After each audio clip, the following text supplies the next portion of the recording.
y'all? We are on another episode of HHDG Media, the podcast.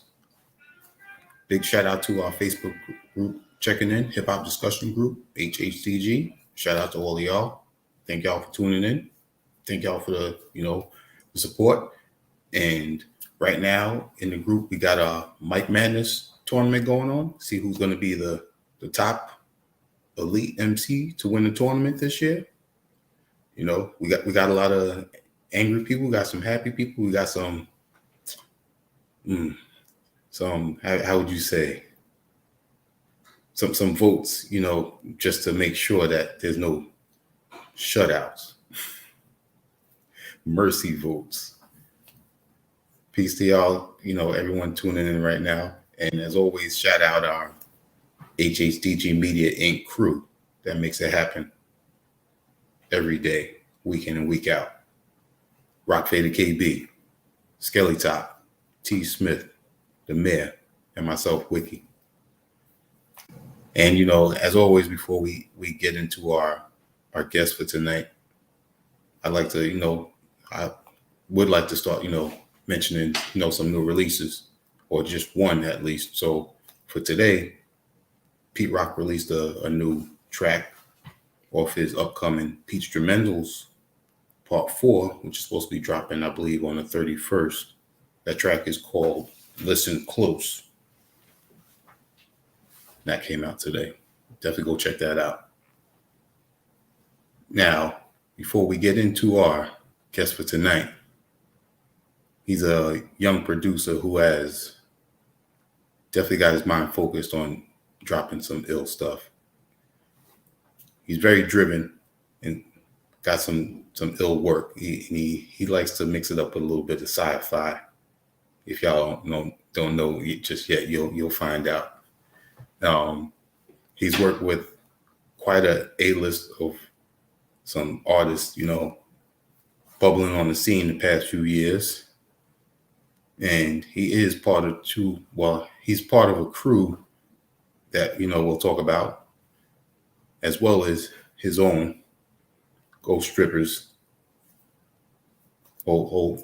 his whole crew company right there that he got going on. Sorry about that. And he has done some fully produced projects, some dope fully produced projects with some well-known artists as well.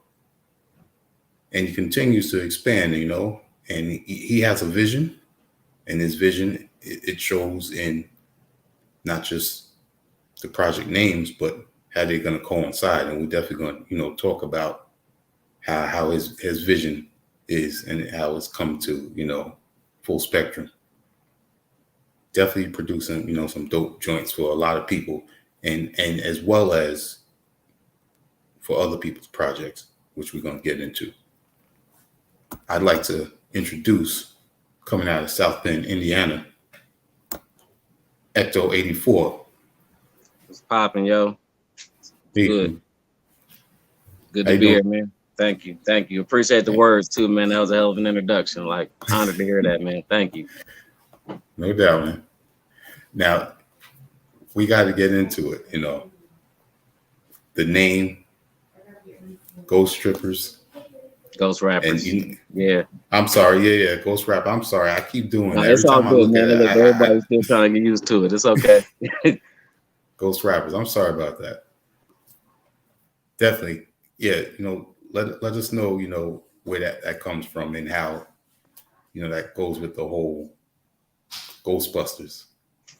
All right. Well, the name itself is actually, it's a lot into the name. So I guess, yeah, that's a deep question. But basically, even looking at it, you can kind of look at it first, and Ghostbusters and Ghost Rappers, it was the same amount of letters. You know what I'm saying? That's 12 letters. So when I kind of looked at it and I was putting my brand together, at first it was just spelled Ghost Rappers with the O and the A, but then also kind of see the code that I can use in it, because the X and the V, if you don't know, that's basically 15 in the Roman numeral. So my birthday is December 15th. So if you just heard that quick, it's 12 letters in Ghost Rappers, and XV represents 15. So if anything, I feel like, man, once I saw it all come together, it was screaming at me like, bro, this was meant for me to do this. So even I feel like as I spelt it that way, it was more than to just it being catchy. You know what I'm saying? It's everything I'm doing. It means a lot. You know, it's a lot of decoding, a lot of peeling back on these layers, bro. They ain't seen nothing close to where I'm going with this yet. But yeah, man. So yeah, that's where the name come from, though. Dope. And what about the Ghostbusters? Are you, how big of a fan are you? I've been a fan since I've been a baby, man. I guess I'm gonna have to pull them baby pictures out because I don't think people get how real it is. But if anything, man, I can just really say, just as a kid, that was just one of my favorite movies growing up. Like, you can put it on anytime. I'm gonna shut up, sit still, watch it all the way through. And as far as like, you know, getting older, it's just something I never let go of. Just a golden part of my childhood. And even I feel like with the brand itself, I feel like even as a kid, man, the one thing that always kept me intrigued by the movie was the visuals. You know what I'm saying? Like, anytime I'm seeing the Slime River rise and like that end where the building blow up, I used to see the visual art. You know what I'm saying? Even like rest in peace to Ivan Reitman, you know, the director of the original movie. He just passed recently. So I mean, but man, bless him, because that work, I feel like just visually that movie is untouchable. And that's just because if you really look at the art in it, like, it can't be duplicated. So even for them to revive it now, they did it right, and I'm glad they got to do it right before he passed it on. So I just feel like timing is everything. So to even see how that played out, he got to see his son recreate the movie for the next generation right before he passed. So this generation get to grow old with their Ghostbusters instead of me hoping that I get to see my Ghostbusters get dressed again. You know what I'm saying? Like, man, come on, bro. I was born in 87. And I basically been waiting since 89 for the next movie. And yeah, bro, come on. It took that long. So I've been waiting on this. But yeah, as far as like the fandom, it's real. It ain't nothing I just picked up to, you know, try to scheme and make money off of hip hop and none of that. I took something I love, combined it with something I love doing. And as it came together, I mean, look at where we at. We talking about it. So I feel like it's got to be getting it somewhere. Definitely. And, you know, with that whole theme of the Ghostbusters and everything, when you first started your production, did that ever come into mind when you actually first started? Well, I've been producing since I've been like I was 15 when I really like first started trying to produce. And then as far as like taking it this serious, this was kind of like the inspiration of the last 4, 5, 6, 7 years of this hip hop, because you can kind of see what the underground's been doing, just the rise of the culture right now. And it definitely woke me up, you know. So even just kind of getting ambitious and gaining my ambition back to kind of even want to put this out here, pretty much it was just me trying to find a way to get people to look, you know, because I feel like no matter what you're doing, if it ain't gonna keep them looking, they ain't gonna, you know, everybody look away. You know, we all in trending and fads and everything past. You know, you can be popping this week and ain't nobody talking about you that quick. You know, trends come and go. But I knew when I did this, I don't mind how slow my music come out, because everything I'm doing, I feel like it's permanent. Like, they're gonna talk about this even though it's 3 years later. You know what I'm saying? I just don't feel like none of this music is going anywhere. So if anything, I just know that where I'm at with this now is definitely it can't do nothing but continue to grow. I ain't seen nothing but growth in it. Oh, yeah, man. So what was your first project like? Your first like instrumental or beat tape like? Oh, if you talking about back then, it was trash. I ain't gonna pull up none of them beats, man. I definitely, it took a lot of time to figure out the science of mixing and, you know, making it at least sound better. And my ticks used to have to, like, you used to hear the hi-hats and they like basically make the speaker pop, because bro, it took a while to get that together. But as far as like where I'm at now, just, you know, fine tuning the sound, I can really say at some point when because most people don't know this, but I went to jail. I had time. I did prison time. And when I got back home, you know, I kind of had to get in, get settled, and that's when I really took time to slow down and be a family man. And even before then, I kind of had let that dream go, because, you know, I wasn't even making music. So I'm even trying to get back to it. It might sound like a long story, but I'm gonna get to the point of it as far like why I'm even making beats or how my projects became the first instrumental that we get into. As far as like, I really let the music go for a while, and when I came back home, being with my wife, just always hearing good old school music, it was always kind of making me, you hearing it, and it's like I've always sampled, but it was just like, man, I ain't doing nothing no more. So just hearing stuff, eventually I'm getting influenced. Like, I need to go try something. So eventually I get back on my beat pads, and like I said, just kind of literally tuning into the new, how do you want to call it, the golden era of this hip hop, or this, I really call it the Renaissance, man. This if you really pay attention to what's going on the ground right now, depending on how far back you want to dig, it's been happening, it's been growing, but the eyes and the attention on it is clearly getting bigger, But Yeah. I can say, like I said, what's going on in hip hop right now is, it inspired me, it sparked me. I've been listening and not even knowing where the truth was. I felt like it was dead for real, But this hip hop, it lives underground. I don't know if anybody ever gets that. Mainstream don't got it no more. It's definitely washed down. But They're paying attention to us. yeah, exactly. They kind of getting it for damn, man. Come on, man. They dipping in the sauce and taking it up there. We see it all the time. I'm really doing my best to even start taking legal action to protect all this now, because man, we see it, man. It's influencers watching, but we ain't gonna go here or there. Back to where I'm at with with getting back into this music. Once I really realized that I've been sitting on this talent and just don't use it, and I heard what was going on in the whole underground, I'm like, nah, let me try it. So it was pretty much from there, just working with the sounds, kind of like tweaking my, just trying stuff, doing things a little different, trying to actually go out the box. And as I kind of did that and mixed in my old style with the new style, it all, I mean, you're looking at Ecto-84 now, right? I ain't gonna lie, right now, it's definitely, y'all haven't heard nothing I've been sitting on. I know I'm quiet. I don't speak online much. I'm not a social media person. I'm just, I'm private. I make accounts for the music to be found. Other than that, that's where I'm at. I ain't, I'm just personal, I'm private. Yeah. But back to where I'm at with it, the music right now, the instrumental projects, that was just my experimentation to see how people would like my sound, and considering the beat series took off where it did, just those 4 tapes pretty much got me noticed. And from there, I just had to keep going. That's why we're here. There you go. And those 4 beat tapes that he's talking about are all related to Ghostbusters. Yeah. If I got to break down the sequence, depending on who watching and don't know the series, it was all based off the first movie. So it was basically the stages of possession, if you want to call it the plot elevation or however you want to call it. But basically, Dana was the main character. So the first tape was Dana, spelled with 2 V's, because I'm already, flipping letters around. They got to get used to it. But Dana was the first tape. And then the tape after that was Zool. So if anybody know with Ghostbusters kind of paying attention, that's when she got possessed. That's when, the gatekeeper, the keymaster, all that was starting to happen. And then going into the next form, the Terror Dogs, that's when they met, as far as like the key master and the gatekeeper, which was Dana and the Rick Moranis dude in the movie.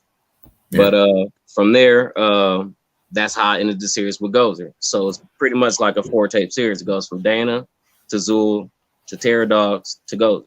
Because that's how the plot went. Once Dana got possessed, she turned into Zool, they turned into Terror Dogs, they had to fight Gozer. And then if you even go back to the biggest part of the plot, I'll let it up to the Destructor, which, if you know, at the end of the movie, that's the main villain. They had to fight the Stay Puft Marshmallow Man. That's the cover of the first tape. So them 4 beat tapes led up to the first EP that I put together.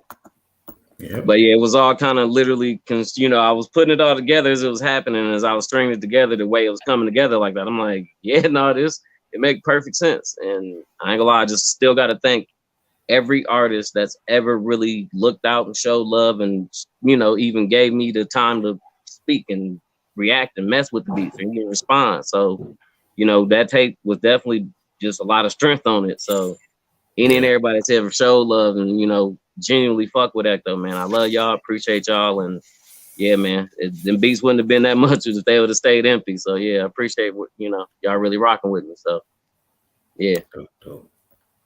And with that breakdown right there, you show that your plan is being executed properly too.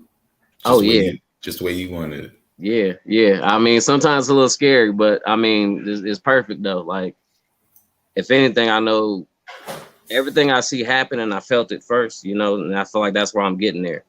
Like, this is slowly coming, but I see it. because I never didn't see it. You know, I saw it before it was there.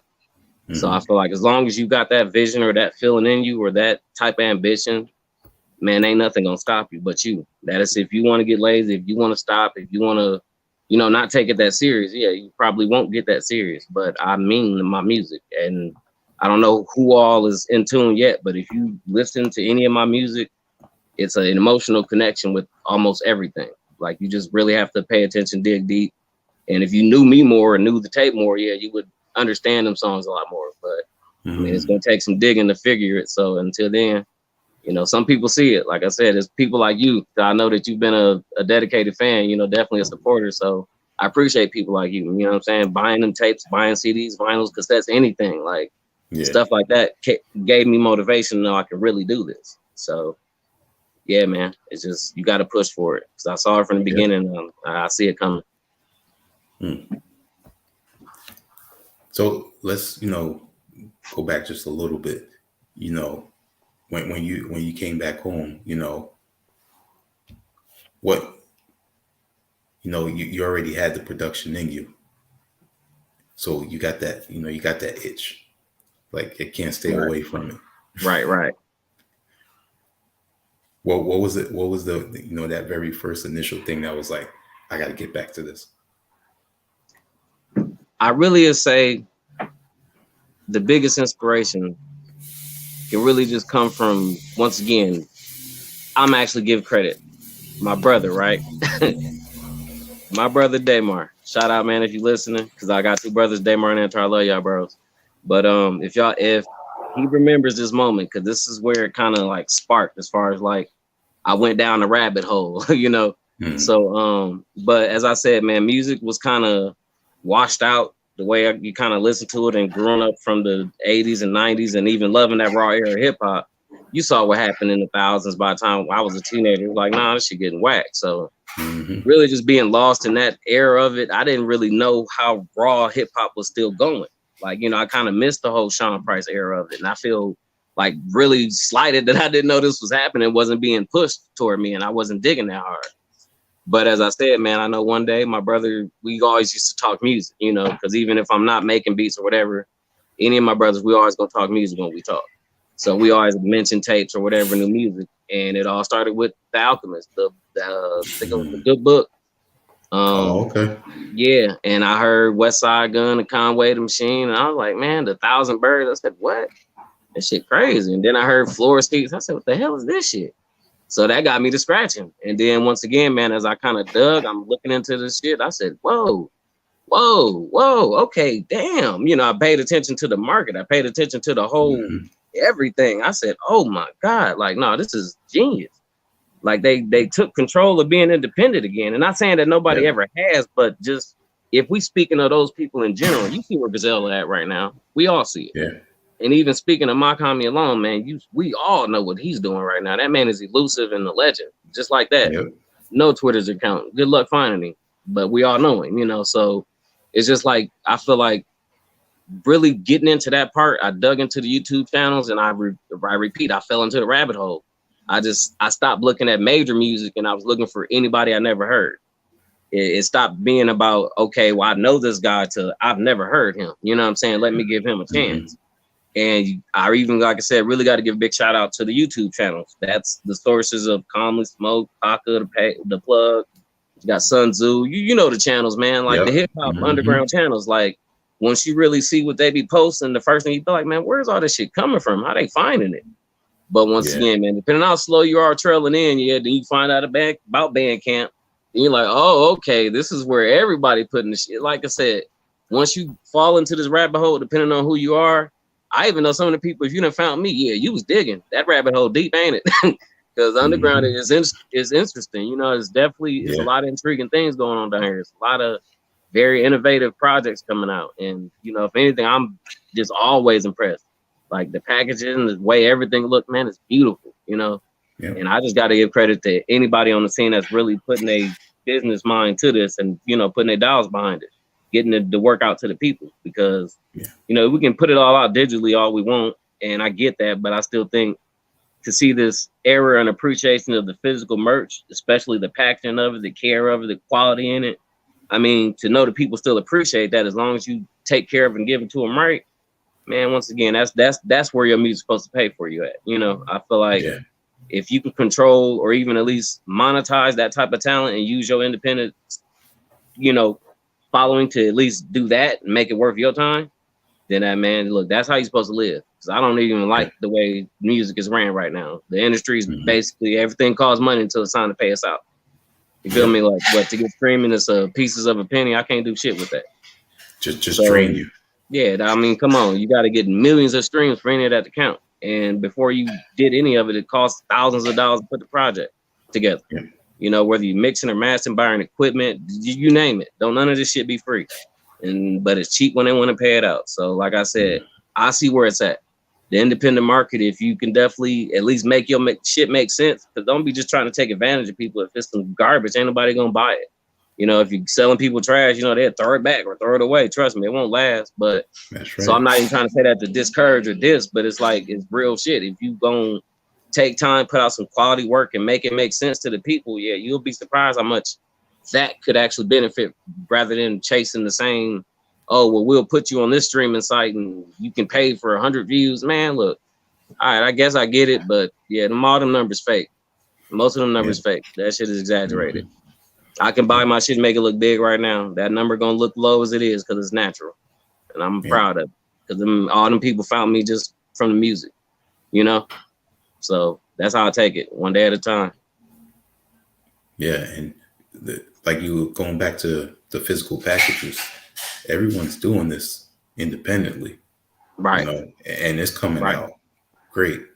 So, you know, one of my key things is, you know, because there's a few artists out there doing it, get your domain name. Right. And then put your music up on there. Yeah. Yeah. That's the whole thing about it. Even it's funny you saying that. I'm basically in the process of things like that right now, because I think we spoke a little bit about it, man. Ghost Rappers is now the official company. Like, I'm running it as a business. So it's a lot more coming from it this year, in case any and everybody didn't know yet. I ain't really been big on announcing that, but I mean, pretty much just saying it now. If y'all listening, yeah, it's official. This is all I work for. Like, I'm making this happen because at this point, with the merch and everything I got set up for everybody coming, as you said, I invest in myself. Like, as an independent artist, don't nobody give me money. I gotta go earn money, like work or do whatever everybody else do to get paid, and then I use that pay to give product to the people that like the music, you know. So as I repeat, I'm investing in myself. I go broke and don't get that money back. You know, sometimes you don't. That project can always sell out. You know. So the way it goes is you got to really be willing to take that risk. I don't mind losing because I feel like it's never a loss. You know, as long as the product is made, it's accomplished. You know, I don't care if it takes 3 years to sell out or 10 years. The work is there. It's there for sale. And until they're gone, that price will be there and they're going to sit there. And at this point, like I dropped the Destructor about going on 3 years ago. Somebody bought a cassette 2 weeks ago. And it's things like that. I don't never take it for granted. And somebody just bought Slimer right now while I'm talking to you. And that's not a joke. Nice. I'm like, and it's things like, I appreciate that. Thank you. Whoever did that, that's love. Like, literally, I'm watching. So it's things like this. I appreciate what's going on right now. That's why I take this serious. So I repeat, as I'm going into where I'm at, I have 4 kids, a wife, full-time life going on. And I literally just quit a job to invest in myself and do this for real. And I know at the end of the day, anybody can think I'm crazy or it's a gamble. No, it's not. It ain't gambling if the chip's on me, because I bet on me all day. I feel like I see what's already happening. You got to see it to believe it. And yeah, unless you're in my body with my eyes, you can't see it yet. But no, it's definitely there. It's real. I got to make it real. That's why definitely, I'm back to the biggest point of it. If you're going to be independent, don't be afraid to invest in yourself. Right. Don't be afraid to invest in yourself. It's going to cost. You're going to take losses. It's going to hurt. A lot of that money ain't going to come back fast, but man, give it some time, endurance. Just make it through it. It's going to definitely be worth it. I ain't there yet, but I see it coming, Mm-hmm. You're definitely on your way. And speaking of a person who knows about being independent, shout out K Burns checking in. Yeah, what up, Brody? Gang in the building. Yeah, man, that's the bro right there. You already know. Tell the people how the two of you linked up. Oh man, basically through the stars aligning like they're supposed to. If you want a short story, but I guess to give you the long one, really, if anything, you know, once again digging into this underground market, I gotta go further back. Cause like I said, you want the short story or the long one, man? There's two of them. I can kind of cut it short. What you want? We got time. What type of time we got? You got time. Okay. You got time. All right. So I guess I'm gonna go back to the beginning before the relevancy come in. So I was always hearing from my brother, my older brother Antar. Shout out, bro. I hope you watching. What up? And he was sis. What up, sis? But yeah, my brother and his wife, they always had like a family they used to talk about that be on music. And you know, this is kind of at that time where, like I told you, I'm not really even doing music right now. I'm out here in the streets bullshitting like everybody else, not taking nothing serious. But you know, even back then, you know, kind of waving shit off, I wasn't really finding myself yet. Wasn't even taking all of that for real. But as I kind of just go back to where it could have started at, he's been around for a long time. It's been talked about. Like I should have linked up with her cousin Troyce, and this was always Troyce was with K Burns from the beginning. So like I said, as this was coming up back in the years, I just never decided to make the conversation. We never linked. But let's jump into the future where we at. So eventually, I guess as I'm out here getting the name out, you know, once again, as I put out the beat tapes, you know, rappers started kind of catching on quick. And that was the most interesting part when I started it, like how fast rappers found me. You know, I followed certain accounts followed me back, but then other accounts just pop out of nowhere. And one of them accounts in particular, shout out my brother Mac P, it was him. So he was one of them dudes, once again, when I was kind of listening to all this underground shit, had me on fire, like, oh my God, this nigga's fire, man. Where he at? But I'll tell everybody the same story. The nigga had like 2 songs. I was mad as shit. Like, man, where the hell? Like, okay, is it more? Where's this nigga from? I couldn't find shit on him. So, you know, just intrigued. But once again, one day I woke up, he followed my page. I'm like, oh shit, dope. It's really him. That's dope. And once again, this is just being like not really knowing how big this scene is, whatever, bro. I just, as I listen to music, I don't really care about numbers or views. I just know if you dope, I'm like, man, this nigga fire. Man, nah, that nigga's dope. Like, you know, I pay attention to the talent, not the numbers. It's all about who you looking at, not the numbers under them. You know, I feel like all that shit can be fabricated, you know. Numbers make somebody, you know, that's a piece of shit look good. So, no, I don't believe in, like I said, those type of numbers. I can make all this shit look like it's supposed to, but I don't do that. Back to where I'm at, how I found K Burns. As I'm doing the things on the account, you know, I had Mac P kind of liking it just like all the other rappers, but then bro finally reached out one day, and you know, he was doing a project with him and the bro Norm Regular. So shout out Norm too. You know, that's the guys. But yeah, they was working on the project. You know, he's basically just looking for beats because he had been watching the page. And I guess when I sent him the beats, he must have been around Bernie, played the beats for him. He like, oh no, I was looking for a producer. He basically heard the tapes and heard what I was doing. He said, nah, yeah, let him know he could sign. So just like that, it pretty much linked through Mac. And then once me and Bernie got to talking, and you know, everything built from there. But yeah, shout out to my brother Mac, man, because that's definitely where, you know, that was that link right there. You know, from there, I was just, if anything, I even go back to it. This was bound to happen. You know, this was destined to happen. Even though I ignored it years ago, I feel like I wasn't going to be right then anyway. You know, I probably wouldn't have been no use to them like I am now.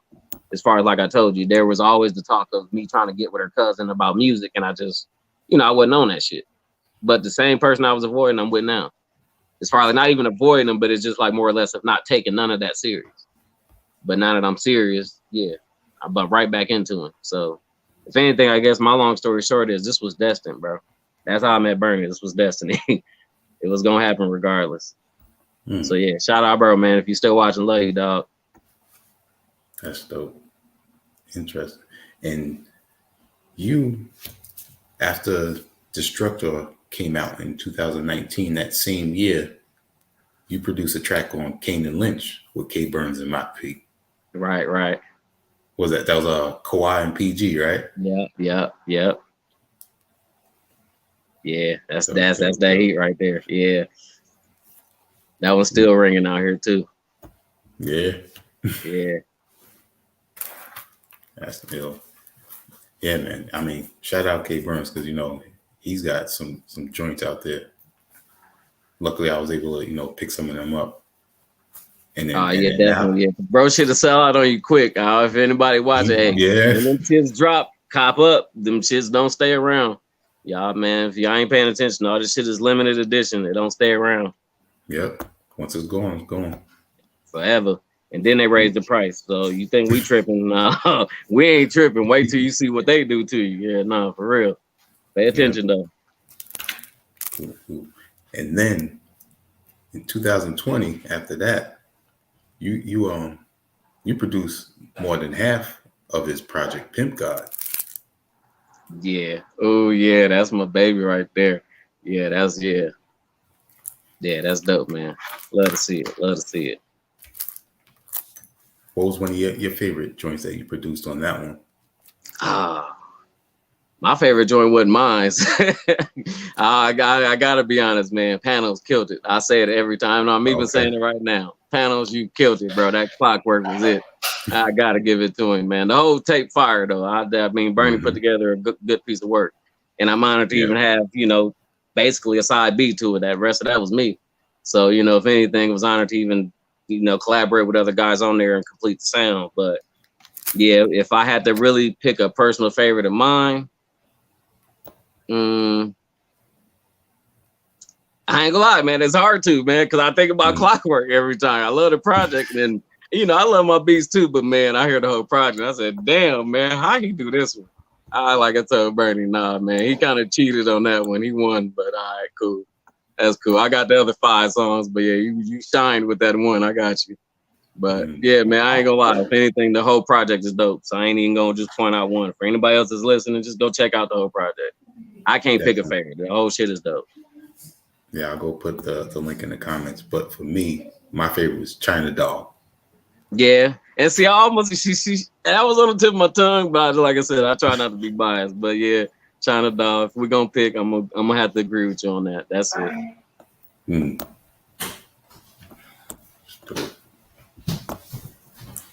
And we also, because you got some frequent artists that you work with quite often, and I got to shout out, this dope crew out of Wilmington, Delaware, Chuck and Lock. Yeah. Then my guys, Chuck and Lock, what's going on, fellas? Yeah. How did that whole collaboration come together? Because like I said, y'all work together quite often. Dropped some dope stuff with them. Actually, yeah, that's one of them situations. Once again, it was just exciting to see it happening. But as I got to introduce my music out here, they actually reached out because once again, those are one of the accounts I followed. And if you're an artist, they follow certain people back, especially if you're doing music. But I guess at some point it must have really caught their attention. So they pretty much reached out, and they were the first people to actually purchase a project. So Pieces of 8 was my first, hey, this is paid for music work, so I was like a crowning moment for me because once again, I didn't pay for all my equipment, putting the shit out, hoping people looking. You put out a digital, get a little sale here and there, but that ain't gonna never do shit, no offense like that, but if you're making one sale off one digital, come on, that does nothing as far as like you're not gonna see a change in your life. That's basically it's half a pack of cigarettes if you're smoking. But back to where I'm at, yeah, I guess with this, yeah, it clicked. And basically at that point, I got lost. Where was we at? And I can't hear you now. Sorry. Yeah, there you go. You might go. Okay, yeah. So with Chuck and Lock, pretty much to go back to that, yeah, they just hit me up. And once they paid for the project, that's how we started. And I guess, yeah, cause my bad, I got sidetracked from there, man. I was losing it. My bad, y'all. But yeah, and then even as that went, once we did that first project, it was kind of just like we built a relationship. So, after that first project, we pretty much just built something, everything we've done since then, that's just my guys now, It ain't like I'm gonna charge them every time they hit me. Nah, man, they don't realize how much they did for me in the beginning. And one thing I did get sidetracked from saying before was I was a fan of their music. So to even know that they hit me up and wanted to purchase, like I was like stunned. I'm like, damn, I was already listening to y'all. You actually want to pay me for this? Hell yeah. Like, at that point, I was like, I have to work with y'all for free. Hell yeah, you can buy the beats. But, back to that. So yeah, that's how that really came about, man. They were just dope guys that really take the music serious. They found somebody, and even I gotta give it to them. Wasn't nobody really messing with this yet like that, as far as like on a serious level. I had guys I was kind of saying that we were gonna do stuff, but nothing had really been put out. Nothing. I gotta go back to beside Lord Juco and Hayes. That was the very first actual vocal release I got. Was the song Bare Necessities. I'm not sure if most people heard or even know about it. But yeah, that was actually my first song ever. And yeah, so before Chuck and Lock, it was Lord Juco and Hayes, Ghost of Hayes, or Hayes of main name. But yeah, like I said, that's to answer that question. Long story short, they hit me up and we've been building ever since. And you just mentioned the other person that I was about to bring up that you work with often, Lord Juco out of Toronto. Yeah. So it was the same way, through the socials. I think Juco's also an interesting story. It's good to talk about him. For one, shout out, bro. Much love to my guy. Juco, right? So as I dug into the underground YouTube channels, he's one of those people, like when I found his tapes, I think it was Tiffany Joints and, Mark and Wayne, like whatever tapes he had out, I was like really digging them. So once I kind of found how to dig around and navigate, I hit up people through their Bandcamp links because I was making my beats now. Now, this is me just as me being me. I don't have Ecto-84 yet. I'm just trying to get people to hear my beats. Okay. So as I'm crafting the sound and I'm sending out beats to, any rapper that I'm catching that I hope they will respond, I'm sending them out. So even in that case, I hit up everybody you could think of as far as like in the scene, just seeing if they would respond. Certain people said they would charge for the feature. Some people just didn't respond. Some people responded late. But, when I say late, it's because by the time they pick certain shit, it's like, bro, it's me. So that's another funny story. But back to Lord Juco. Yeah, man, he's one of them people, like when I sent him the beat, he responded. And once again, I'm a fan, just kind of like listening to y'all shit at work every day and not knowing how big, serious, or whatever it is. But I sent him some shit and I know how ill he is. And I sent him an ill ass beat. When I made the beat, it was crazy. You know what I'm saying? Like I tried some different shit that day. And once again, that's when I told you I started trying to fuck with the style and kind of experiment, do a little different shit, once again, hearing what's going on and at least not being same pattern and shit, just going straight to the same rhythm, mixing it around. But as I'm saying, I guess he picked this beat and then just like that, I sparked. I'm like, oh shit, you gonna rap on that one? Oh, bet. And then from there, it's like, okay, this is kind of where the drive started in me. And I can't bullshit. That's what started. It's like, at that point, I was just my regular name. And like I told you, I paid attention to this. If you're just a name and ain't nothing else going on with the name, it's kind of, you'll fade quick. And, not to say you can't build much off a name, but what goes with the name? What does the name mean? What does it stand for? And my name is unique enough, but once again, if it's not a brand itself, it's, I repeat, just trying to figure out how can I get this to stick if I got a chance to put a song out with Lord Juco. That's how I looked at the whole situation.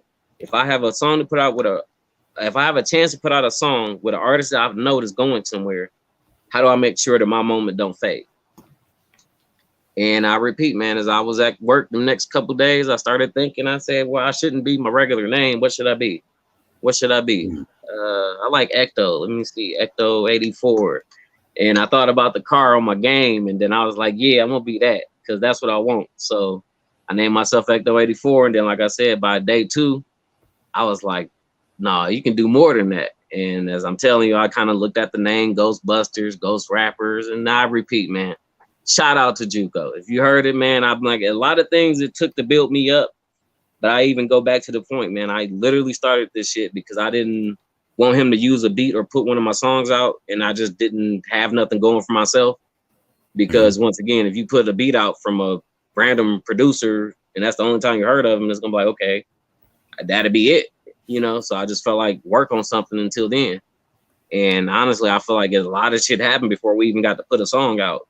And even right now, speaking on that story, the same beat he picked, it's on that EP, the LP that we've been working on. Y'all, man, oh my God. It's been taking this long. And y'all gonna see why this baby took this long. But he's still sitting on that beat that started Ecto-84. And it's a reason though. So when y'all finally hear it, the story will come back out then. Like, yeah, that's almost, I'd even give people, that's the birth of them. Like I heard that beat the basement that came together. I said, yeah, man, this is gonna be it. If somebody tear this apart, I can damn near fuck this game up. So yeah, look how it worked. Yeah, I really think about that shit, man. So shout out to my brother, man. That's dope. Yeah, I can't wait to hear that now. The way you tell me about that. It's coming. Like I said, I ain't gonna leak too much more details. It's kind of definitely on bro because we all get busy. So shout out to everybody and definitely him because bro getting busy. Like what you doing right now. The series, what the Death of Darby, man. Shout out to him and his family. They killing it. Cousin Fayo, yeah. That plays there, Finn. Yeah, nah, man, y'all killing it, dog. I salute to that shit because the movement is real. So I respect where he at, and I even know how shit like that can get him busy. So when it come down to delays, man, we got shit going on, but this ain't going nowhere. Like I said, it's permanent. Might take a minute, but when it mark, it's permanent. So yeah, it's coming. Damn. Ooh. Yeah. And, just from there, I'm gonna mention two names: Dreams and Rocktober. Yeah. Bub Rock. Man. He's another one. Yeah, shout out Bub, man. That's my guy. That's another one, he's got bars. Mm-hmm. Yeah, no, that's one of them guys I love to hear. Like anytime he tell me he picked it, I'm like, yeah, I just sit there cheesing. Like, all right, bro, I'm waiting on you. I already know what you do. Oh, you got that one? Bet. Yeah, just let me know. So yeah, definitely shout out to the bros, man. Cool. Shout out DJ the Pro checking in. It's popping DJ Pro.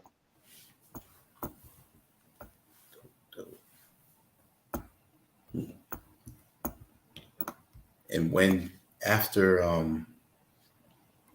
the Pieces of 8, you dropped Pure Gold with the home team member Chuck Chan. Yeah, that's my brother.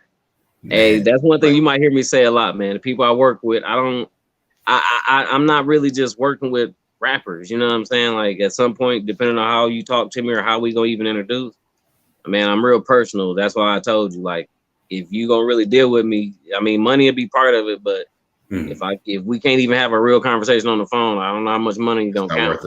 I can't really deal with weirdos. I can't deal with weird shit. Not if it's a choice, and I choose not to. So yeah, not to I ain't trying to act like I'm better than people, but man, people literally can, how do you say, not have the right social cues or don't even know how to approach or just act like they don't know how to speak or be normal. Don't come to me like a robot. Be genuine, be real, be sincere. You can misspell some shit. It's okay. My keyboard fuck up too, but whatever. Like the false shit where you can tell it's kind of pre-typed and I feel like you just copying and pasting this message to everybody you trying to write. Like, nah, them not the type of people I talk to. If you're gonna reach out, we can have a real conversation. Then we can see what we're talking about, and if our styles mesh, then we can talk about business. Because once again, I don't want to sound like a stickler, but I'm not really in this just to sell beats to any and everybody. I'm very particular with who I'm working with because that's why everything sounds the way it sounds. I work with who I want to work with, And at that, when I say things like that, it's like, I feel like if I was just looking for money in any MC ever, I could put my beats on BeatStar or anywhere you want to go, just to have people ready to buy beats. My music ain't for everybody. And I mean that to the point where I understand it. And it doesn't have to be for 1 billion people. I didn't make it for 1 billion people. If I got 1,000 people that like it, that's enough for me. But to even just be serious, there's a certain market that as long as you know who believes in and likes what you're doing, just keep doing it like that. Don't try to impress everybody, impress the people that are like you. If you stick to yourself, you don't know how many people are just like you. And just like that, you have a following that likes you because you're you. You know what I'm saying? That people don't realize it's a risk, but you can do it. It'll definitely work. Try it. I dare you. Be yourself and see what happens. I think that's a big problem with a lot of people is that they're too busy thinking of everybody. Just if you start out a certain way, people are going to gravitate to what they like, right? And then from there you keep working with your core. Your core is going to expand to someone else and going to put that name out. You're going to be like, yo, you need to go listen to Ecto-84. Exactly. That's how it grows. It works from there. Exactly. That's how it grows and that's how it goes. Exactly. That's the science of it. And see, some people don't get that, but even just hear you say that, yeah, man, that's exactly, if you understand that, that's how people, you can make this work. Yeah. But I feel like it's really a lot of false perceptions, and it's not, like I said, none of this is slight toward anybody out here trying to do music or anybody that's going for music. It's just the way I see music, the way I perceive things. Everybody has their own opinion. And like I even said at this point, I'm not a social media person anyway. I don't tweet, talk. I ain't got to worry about how my opinions is. So I don't give them to y'all. If we talk and have an interview, that's when I'm gonna talk to you about it. But other than that, I don't just sit around and tweet my opinions all day. I think about everything, but the most shit I really ain't got to say about it. It ain't got nothing to do with me. And I wanted to say it like that. I'm not that insensitive, but I got a family. This shit going on around me is important. My heart, soul, everything, my energy. That's all I'm trying to protect. So I ain't really out here looking for nothing more than making sure this is good and making sure that we gonna get there. Yep.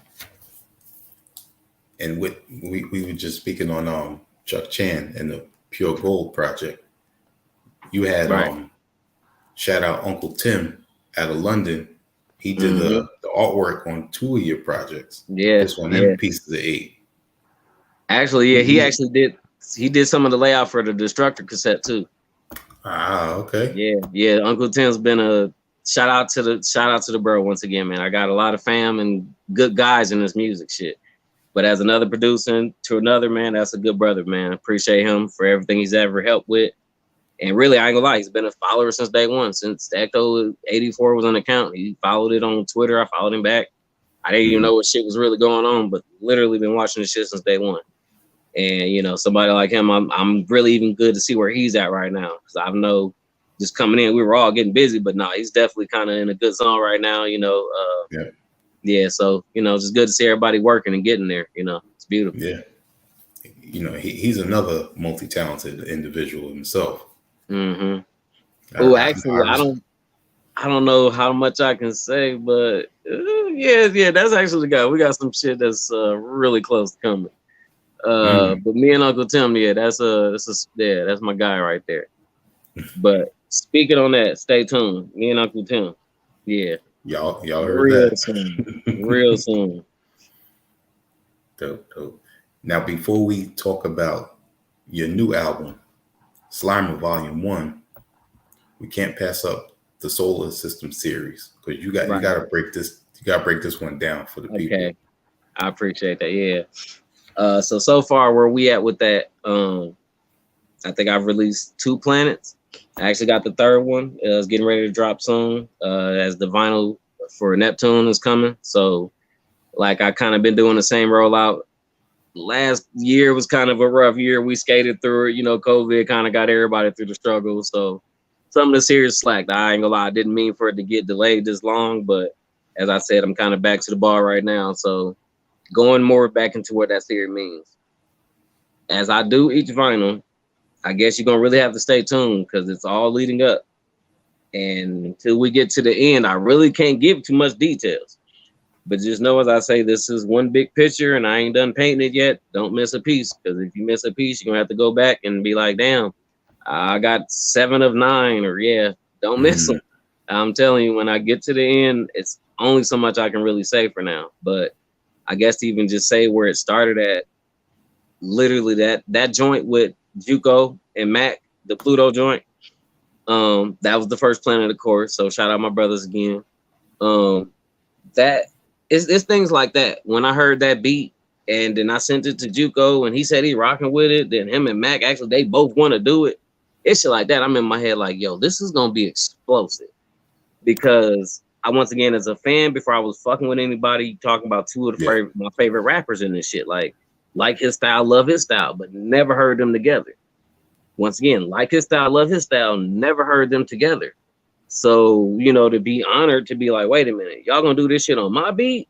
Bet that was a massacre. Like, so I don't know if anybody hasn't heard Pluto, please go check out Pluto. That's the first planet for the Solar System series. And the second joint after that was Neptune, featuring my guy Jay Nice. And going into where we at next, I'm not gonna reveal the next planet till I show y'all the vinyl for Neptune. Because like I said, I do my best to physically show you what I'm talking about before I just keep talking about what I'm talking about. I mean, it's a lot of talk. You got to show the proof. You know, I do my best to physically show you it's here instead of just, you know, trying to chime it in like it's there and it's there. Hey, yeah, I see. Yeah, they just plug the link in right there. Yeah, right there. Mm-hmm. Definitely click that link if you're watching. But yeah, as I guess I'm saying, yeah, that series is gonna build up into something else, and it's one big picture coming. Just please pay attention if you're watching from the beginning. Don't miss a copy. And the next planet is basically dropping this year, and who knows, we might even get to the fourth planet. But I ain't gonna make no promises, man. We got a lot going on out here, but at least I got the next one in the clip for y'all. We're gonna run this out though. Yeah, you definitely got a lot going on, but you know, I gotta give you a shout out and big salute because everyone is not capable of having a plan like you have and then being able to execute it. You know, like you said, there's been, you know, certain roadblocks here and there, but you're still driven and you're on that path. Right.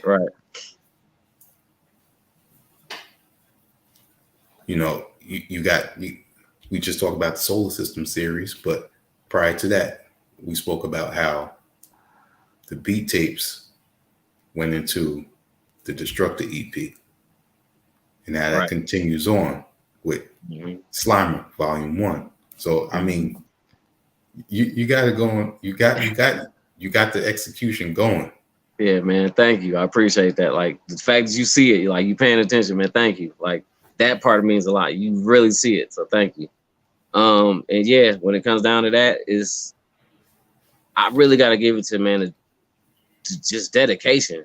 I mean, I don't take no. I won't hear no. I'm like, as far as like if I feel like I can't, I know I can.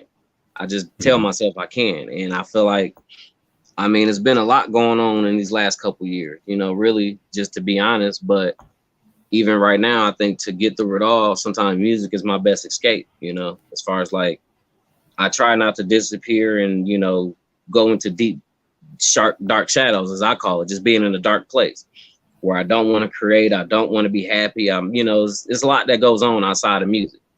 But when it comes down to how to push through, I mean, when things get tough, I go to work, and I don't even know how to explain that, but I kind of do that to not sit in misery, because if I sit in my thoughts and I'm not hearing music or I'm not doing something to keep my mind off my mind, I feel like I don't, you know, it keeps me stuck. It'll pretty much hinder me if I do things like that. So I guess what I'm saying is, as tough as my times have been from the start of Ghost Rappers, I ain't gonna lie, this started from a very dark place. I was depressed when I started Ghost Rappers. Don't nobody know that I was depressed. Didn't know what was gonna happen. Didn't know where I was going. You know, just kind of figuring it out. And as you kind of get there in your mind, at some point, I realized as I got out of that space, don't ever go back. And you know, I don't have perfect days. We all might have a little time where, you know, it's a little hard that day or a little hard that week. But I just still do my best to make sure I never forget the fact that I started something, and until I finish it, I mean, at this point, I know some of my family and friends that's been looking at me, I be telling them I feel like I'm crazy, but please don't think I'm crazy, because I'm not. But I've been feeling this shit since 3-4 years ago.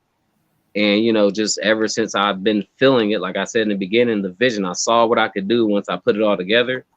And then as I kind of formulated the plan and kind of was just really seeing it come together, it's beautiful to see the things that I wanted to see happen actually come to fruition, especially when you go back to things like the Destructor. I mean, that couldn't have lined up no more perfect than that. To be honest, if anything, that could have been a 5th beat tape. If those guys didn't, if everybody didn't want to rap and get down with me, that would have been a 5th beat tape. But once again, before it was time to get to it, I had enough guys that was actually rocking with me. I'm like, damn, you'll do this one, you'll do this one, you'll do this one. Oh, I bet. So I curated the project, and just like that, my baby came to life. And even kind of going into Slimer Volume 1, where we at with that, I mean, really, if we don't mind diving into that real quick, that was kind of like the compilation of what I've accomplished since the Destructor. So if anybody hasn't really seen the track list, that's anything that was after the Destructor, you know, and just really giving that note. It's like, I've done a lot since then. And even at some point, I think in the middle of last year, probably the beginning of, ain't no telling, the last 2 years and a half, man, I've definitely thought about quitting this music, you know, just from not really seeing enough support, because you spending money and it don't come back. or Right, you get right. a bunch of likes, but then you get 2 sales. So it's like, okay, what the hell? Who's buying this shit? Like, I just Mm-hmm. spent, yeah, come on, this is costing. No, nobody really want this shit. Okay, all right, I guess that numbers was fake. We're not even just saying it's fake, but it can be a little discouraging sometimes if you put it all on the line and it don't really give you fast results. But once again, you got to expect that. I know I do at this point. Like, I mean, aim high, but definitely expect medium, if not low. Because you never know. You don't want to overshoot. Then that high hopes hurt. You expect all Yeah. that shit to be like that, then you fall that day. You like, ouch. Yeah, you shouldn't have set the bar that high. Ain't nothing wrong with confidence, but be reasonable. That's the real. So kind of like the estimated number. If you want to make it as low as you want to, kind of find a way to be fair to yourself. But back to where I'm at, man, it's just to really put any of this together to see anything I've happened, like making it make sense. Like I said, Slimer Volume 3 or Slimer Volume 1 is just to show what I've accomplished in that time, because at some point I didn't even know if I wanted to do this shit no more. So as I sat around thinking about like all these projects I have like in the waiting, or kind of like, we're waiting on this one and this one's kind of being done and this one's still waiting on this. I got a bunch of things in the work, but nothing's out. So, at a time where you watching the music and you still listening to music, but your name not active, it can be discouraging. So like I said, at some point I have to look at it like, man, what am I going to do? I think I haven't thought about it at some point. I said, man, if you don't do something quick, you're going to fade away. Like, people will stop looking. You can't just sit that still. I mean, I think I'm permanent, but how permanent are you going to be if you don't talk for the next 3-4 years? I mean, you got to do something. It's just make sure when it hits, it hits, and then don't be too late with your follow up. So I'm just really going into that, man. I really had to kind of look at the work I was doing. And I really think the way that album came together, if you don't mind me just really diving into this one, that was pretty much a playlist I was listening to at work. And I was just listening to everything that was loose project, all my loose placements, songs I did with him, songs that was on that, the single that he dropped there that was on nothing. It just got dropped and it was just a single. Songs I had that I was sitting on a release, because like I said, I got projects, but we just ain't got them all out yet. So a few of those in general I'm speaking on, some of them should be hitting real soon, but until they're actually official, I don't even like to announce dates right now. You never really know. I don't want to say some shit, they got to push it back. You do that sometimes. I try not to do that. You got to do my best to commit to the date.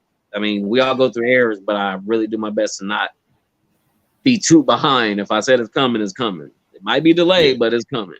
It's coming. But I guess back to where I'm at. Yeah, man. Slimer was really just me trying to hear where I was going. And as I was listening to it, I kind of got to arranging the song. And I don't know who's all really listened yet, but it was kind of like, it was just motivation. Every song was kind of like speaking to me about where I hear I'm trying to go.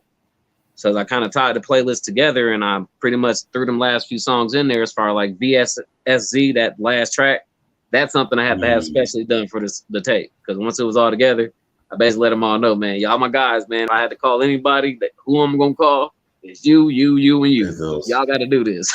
So I don't know if anybody even get that. VSSZ, that's Vankman, Spangler, Stance, and Zeddemore. So the 4 Ghostbusters. And we talking ghost rappers. We got Lord Juco, Chuck and Locke, and my guy Mac P, man. And not to say it ain't more guys that rock with me that hard, but if I had to call 4 guys to like get the job done, man, that's it right they're gonna do it. They're gonna do it, and they definitely did it with that track. So, man, but yeah, man, that track was that whole tape was really just a playlist to keep me going. And as I heard the story, I was like, nah, finish painting this picture. And I don't know if anybody else really kind of sees it yet, but that painting that's on the back of that vinyl, whoever bought the vinyl, I mean, that's in my house. I've been looking at that every day all year since I bought it and just working under it. So, for anybody that don't get it, I've been staring at that picture like, what can I do? Like, it is looking at me, but what am I doing with it? Like, it was just art at first. As I told you, as the playlist came together, I'm looking at that and I realized I'm Slimer. And when I said that, I'm Slimer because I see art when I see Ghostbusters. So as I'm going deeper, man, you got to think about it. Slimer, when he first sees Peter Venkman, that's what that picture looked like. That's him picking up the walkie-talkie to say it's him. So in my position, in my chair, this is me. I'm Slimer. So if anybody don't get it yet, Slimer means stuck living in my everyday routine. That's the acronym. Stuck living in my everyday routine, volume 1.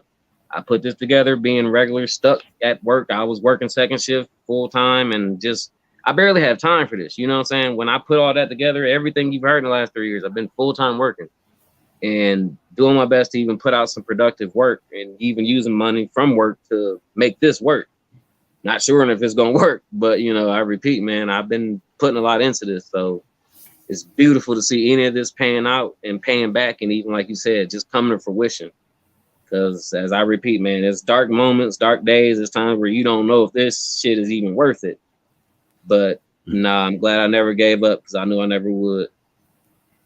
I'm glad, the people on the album and the rest of the fans are glad you didn't give up.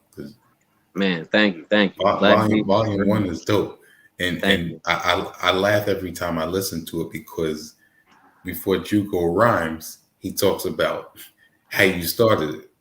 Yeah, yeah. Was that like a one take? Nah, it's just Okay. really nah. That's just everything falls together, man. Because that's on the project. You know, I ain't gonna lie. Like, no, who knows? We might not use it now, but that was one of them. That was one of them. Hey, bro, we sitting on this. I got this. Can I use this? So he's like, yeah, bro, go ahead. So to be honest, I'm being real. That's actually gonna be was for the project that we built, which still could potentially be on there. Because I mean, you heard what it is. I mean, he meant that. If you ain't dropping the price, yeah, you wouldn't have bought it. I mean, no, that comes with a meaning. That you ain't even seen the whole backstory to that yet. But as I repeat, it fit the story of what Slimer was about to be. And then once I put it together, yeah, no, that opening track, Lord Juco, yeah. If anybody ain't checked it, yeah, that opening track sets the tone. If you don't listen to there and then respect the price at the end of the tape, I guess you just don't want it. Because trust me, more copies are coming soon. If you're watching, I'm gonna make the announcement real soon, but the money's out and they on the way. So I announced the pre-orders real soon. Got some fly ass colors coming because the black ones went too quick. But yeah, no, I read up because I see they still want it, so they coming. Definitely. And speaking on the vinyl selling out, it was just 6 days. How did that feel? It was a shocker. I ain't gonna lie, because it's like I said, man, when you doing this, I mean, depending on who knows what, none of this shit is cheap. Especially if you're talking about getting vinyls or anything like that. None of this shit is cheap. So it's a risk buying anything like that and hoping that it sells. Even thinking about your price point, somebody can look at this shit and be like, man, I'm not paying that much. But I mean, if you think it's that much, you really don't know how much I'm not making. Like, I don't even want to go into details about the profits of Slimer. It ain't what y'all thought, because I wasn't, this shit is still a learning experience. This shit is costly. And trust me, at some point, it's just like, really, to make sure that it's worth time and something, you got to put some type of value to it. And I already know what I'm doing right now. These things ain't going to be around forever. And I repeat, everything, even this project alone, I'm physically touching every single vinyl to write that shit that you're going to see on the message. And it's probably going to be one of the last personal kind of touching projects. Man, it's a lot dealing with these hand-to-hands, especially shipping and stuff. Yeah, I'm trying to work with a couple distributors and kind of figure that out. But anyways, right now, I'm still going to push this project like I pushed everything else, like with the physical hand-to-hand. I touched it, signed it, and gave it to you. But as I'm going back into it, man, it's a lot of work. And I mean that by literally the mailing, the shipping, the charges, the boxing, it's a lot of costs that y'all don't know until it comes. But yeah, back to where I'm at, man. It's all beautiful because I don't mind putting my money on it. I know it's worth it. And it's like I said, it's beautiful to really see it land somewhere else. Like I'm seeing pictures right now where a couple of people that got their vinyls, man. It's beautiful because I mean, I made that, and it's not here. It's they keep leaving. That's all I think. That's the purpose. Get them out of here. Yeah. And I see you got your family tuning in. Yeah, that's my mom. Yeah, what's up, mama? Love you. That's dope. Yeah, man, mama listening. That's dope. Dope. I see you got some other family, under Uncle Shar. I got some nephews in here with my niece. Let me see. Yeah, that's my niece with my mama. Yeah. Hey, Mila. What's up, Mila, boo? Shout out to the family tuning in. That's dope. Yeah, man. So, I mean, with you now breaking down the acronym of Slimer and then the work put in, having that playlist the way you did, the vinyl selling out like that, No, everything is working in your favor right now. Yeah, most definitely. And if anything, I'm just thankful. Like very humble. Like I don't want to ever sound like I'm too cocky because I mean, if anything, I didn't know that was gonna happen. Trust me, it was a let's see how this goes. Because like I said, there's actually more copies than 12, but I kind of had plans for the other few. That's kind of the Bandcamp run. Once again, you can't really just buy 12 copies. So there was more than 12, but even right now, I was kind of saving the rest for kind of like some of the physical actual pop-ups I'm trying to do this year. I'm setting a few things up where I'm trying to go actually meet some of the fans, get out here, touch a few hands, but got to have some of the product on hand then. And even right now, I still got a few more left that I might sell exclusively of the black ones. But, right now I'm just kind of pretty much tucking them away because I'm going to get the colors out here first. And once again, I still got some. But the biggest thing was that number, putting it out there, just you're not sure. And I repeat, man, to even see them sell out in 6 days, the last thing I really say is I should have put more out there. But I once again, man, I love Bandcamp, so this is not a shout, it's a diss toward them, but I'm actually working on trying to make sure that I can find a way to sell my music without the middleman at this point. Because even as you do stuff like that, if y'all see the price, you don't even know what they're taking from me sometimes. So, please believe there's a lot of costs when you cut down that. Yeah, we're not going to say how much I get paid an hour. Yeah, no, you can't break that shit down. I put a lot of time into this, so, Dope. Man. And one more thing before, I don't want to keep you for too much longer, but let the people know a little bit about the equipment that you use and just a little how that process goes. Right now, I upgraded this year. So I'm actually right now on a MPC Studio Touch. It's just like the live. If you want the live, that's like the standalone. But me personally, if we're talking about preferences, I prefer my computer monitor. It's a little easier for me to navigate. So that's what I work on right now. But strictly working through the MPC. I use that as my actual DAW as well. I know some people use them for controllers and Fruity Loops or whatever the case. I just really kind of got really used to using the MPC and, learn how to navigate it. And I really like using the pad for its full potential. I know you can globalize them. If I'm not getting too technical, depending on the beat nerds listening to, I know you can really globalize them and make them work for any program. But this one personally, if that's what it's made for, I just found out how to navigate it since it kind of makes it basically it's easier to function if you know how to use what it's made for. But currently, I'm just running on that. I actually got an SP404 SX that I'm trying to experiment with. Okay. But yeah, once again, that's in the works because right now, I repeat, I'm busy putting together the business side of this. Still trying to stay productive with the music, but also I repeat, man, it's a LLC. There's merchandise coming real soon, so it's gonna be some hoodies, hats, and a lot more coming. For everything's all for sale because I'm like I said, it's about to open for business. And it's bigger than music. It always has been. But once again, the music is one thing, but trying to make sure my paperwork is in order, as I take this to the next level. But that's where I'm at with that equipment wise. Pretty much that's where I'm at with it. It ain't too technical. That's where I'm at. That's how I use it. That's how I get it. And, if I even want to give somewhat of a backstory, I started off them beat tapes. I was literally only on Fruity Loops. So when it comes down to anything ever, like I want anybody to know, I basically didn't have no equipment. I had nothing. Like I was just hoping that this, shit would sound good or people would like what I was having to work with. And as I kind of did this and kept investing in my equipment and getting better stuff, eventually, my sound sounds great.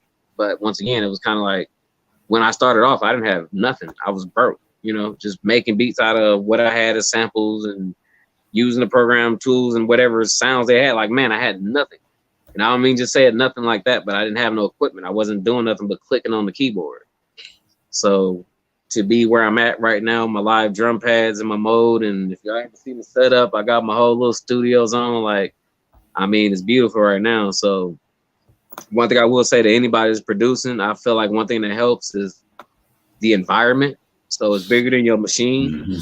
Like no matter what you're doing or what you're making it on, the surroundings of it is kind of how I feel like it makes me want to go harder. You know, like I've literally been building my studio and surrounding it with all my Ghostbuster paraphernalia, if you want to call it that, all my collector's items and things I be, you know, trying to catch.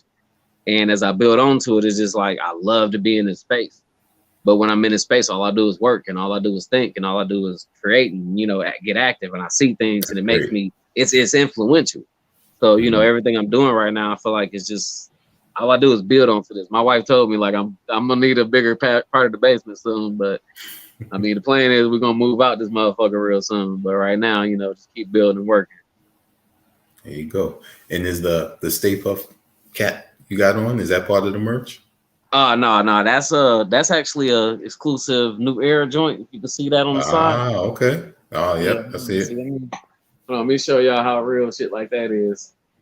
Can they see that? Yep, 1 of 100. Oh, yeah. Everybody don't even got these.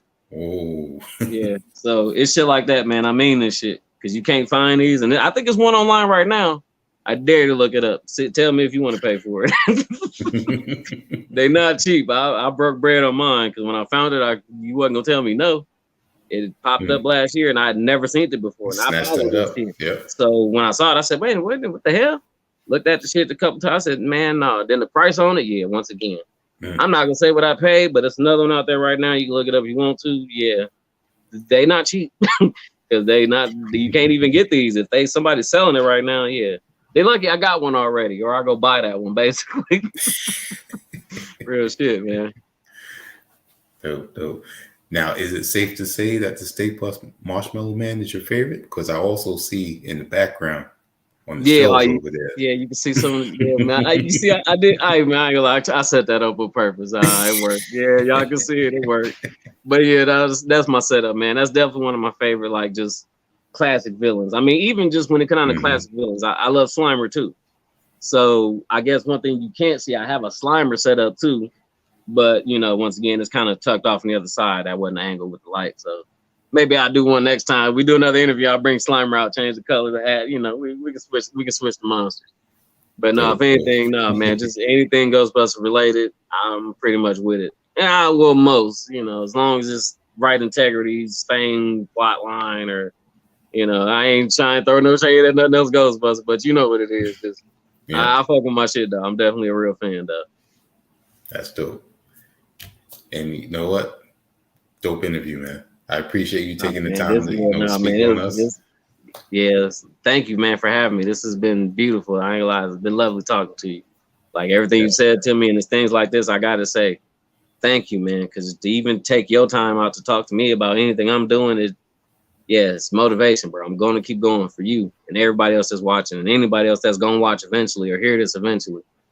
And I want to say before, if any of this is about to close out, whatever y'all doing, man, don't give up. Don't give up. If you see it through. If you feel it for real. Don't let nobody tell you it ain't real because they can't feel what you feel or know what you know. I'm telling you, that's how I got here, man. I might have sounded crazy to anybody. No, I'm not. If I'm crazy, then let me be crazy. I'm fucking insane at this point. I'm gonna be that because I know I wasn't tripping. But yeah, it's coming. Absolutely. And as always, let the people know where they can go and support your music and get in contact with you.